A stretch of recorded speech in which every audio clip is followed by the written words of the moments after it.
Milo Yiannopoulos, who was recently banned from Twitter because of a spat he got in with Leslie Jones, he just got a book deal with an advance of $250,000. Now, I want to give you a little backstory on what happened with Leslie Jones. We cover that in detail.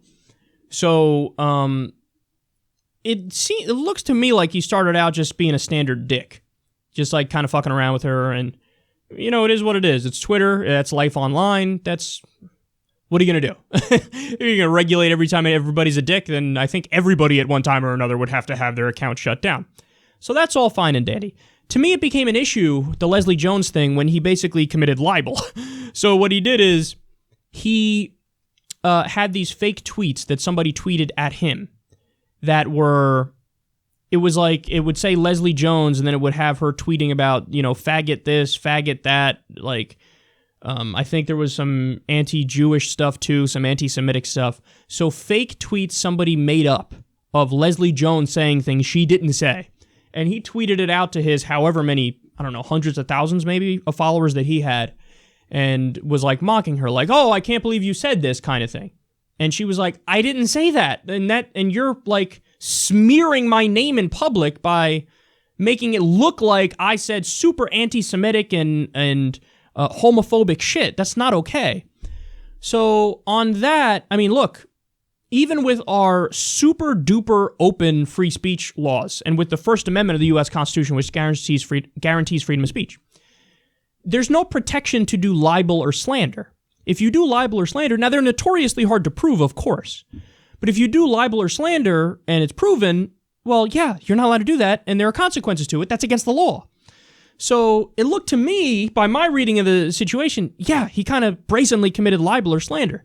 Now, I'm in favor of keeping almost everybody on Twitter. I'm a free speech absolutist.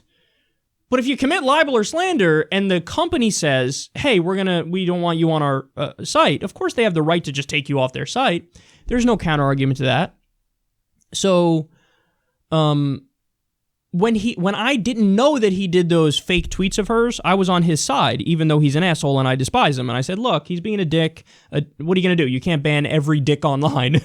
So, yeah, just let it go. Don't ban him. That's authoritarianism, yada, yada.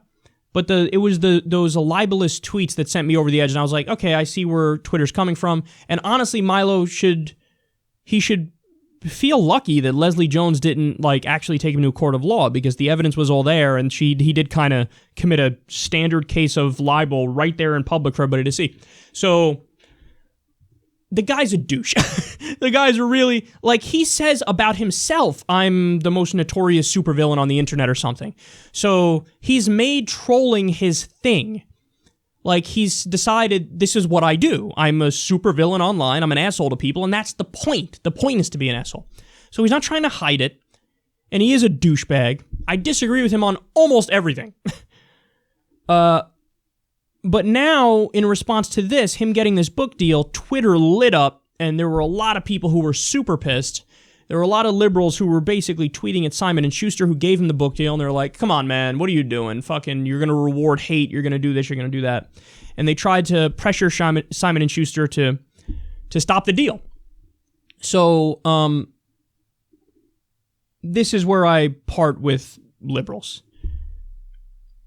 I don't agree with that, man. I don't. So Simon & Schuster, just to give you a little background on them, they've done books for Glenn Beck multiple times, Donald Trump, Rush Limbaugh, and here's the best one, Dick Cheney.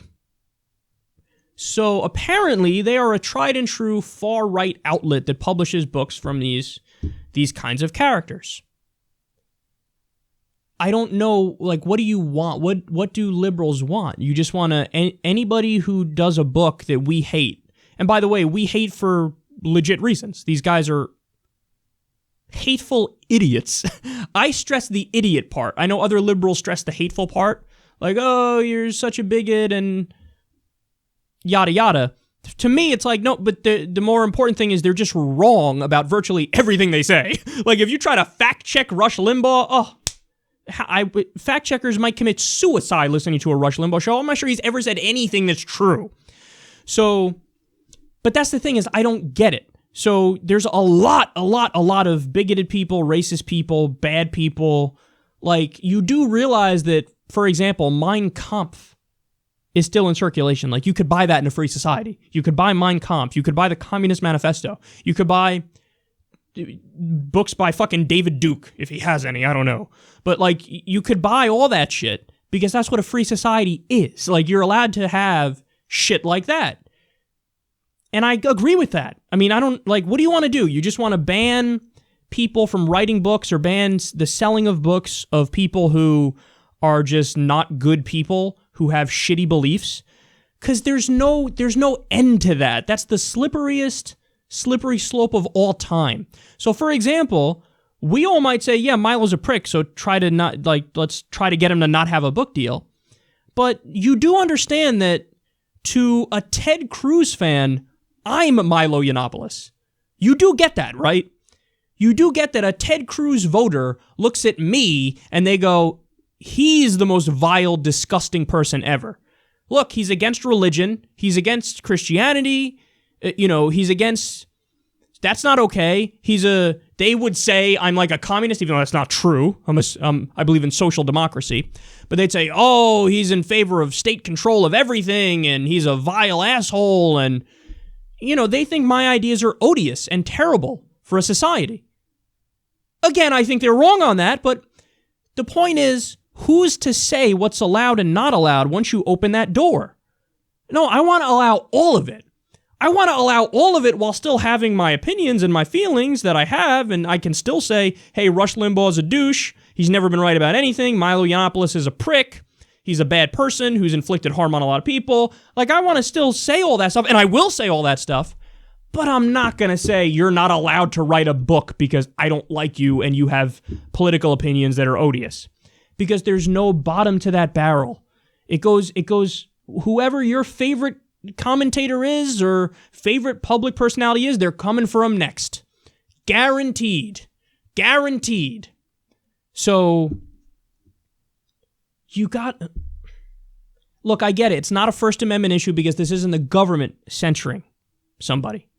This is in a free marketplace. You have people saying, hey, we want to put pressure on you to not do a deal with this person. So it's allowed. I get it. But to me, it's the principle of the thing. So I'm not in favor only of free speech when it's the government refraining from censoring things that are bad. I'm also in favor of it in principle, so I do not support these movements to, for example, get Rush Limbaugh off the air. Let's try to put pressure on the advertising people because we don't want him saying anything. Let's try to not get Milo Yiannopoulos a book deal. Let's try to undo that. I hate the guy. It makes me sick that he's going to get $250,000 more to use for his own nefarious ends and his own silliness and hateful ideology. And he's a misleading guy, too. He says a lot of things that are slippery but totally not true, but he makes people think it's true because he's good at sophistry. I hate that he's going to get the money. I hate that he's going to have the book. But no, I wouldn't try to say, I'm not going to allow you to have the book. Because if you don't believe in the right of people who you despise to express their ideas freely, then you don't believe in free expression at all. The real test of your values is if you let people who you don't like do that thing that you don't want them to do. Oh, okay. So I despise this guy, but he's going to write a book. What am I going to do? Don't buy the book. Don't buy the book or write a book that counters it or read it and then do a review and rip it to shreds or whatever, but I wouldn't try to get in the way of him doing it. And by the way, let's be serious here. So that's the one that's going to get the fucking backlash. I just told you, Simon & Schuster did Dick Cheney's book. Dick Cheney is a fucking war criminal, and if I'm not mistaken, the book he wrote with his daughter, it was called like Exceptional or something like that. It was a book about American exceptionalism. This guy's American exceptionalism brought us endless war, brought us an invasion and occupation of a country that didn't attack us, and we ended up killing hundreds of thousands of civilians and set up a worldwide torture regime. This guy is a proud torturer who said, I'd do it again. He wrote a book. This guy, American exceptionalism. Exceptionalism means what? Exceptional means better than. What's another term for better than? Supreme. So he's an American supremacist. So this guy is a lunatic neoconservative, and it really does manifest as a fundamentalist religion, neoconservatism and American exceptionalism.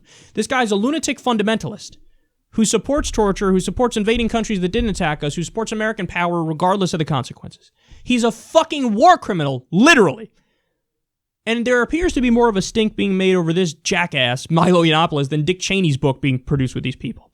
Look, we're going to allow Hitler's Mein Kampf to be sold. You got to allow Dick Cheney's book to be sold. You got to allow fucking Milo's book to be sold. It is what it is. That's a free society. I don't want to live in a society where everybody gets to dictate what is and isn't allowed. If you don't like the book, don't fucking buy it. That's the end of the conversation.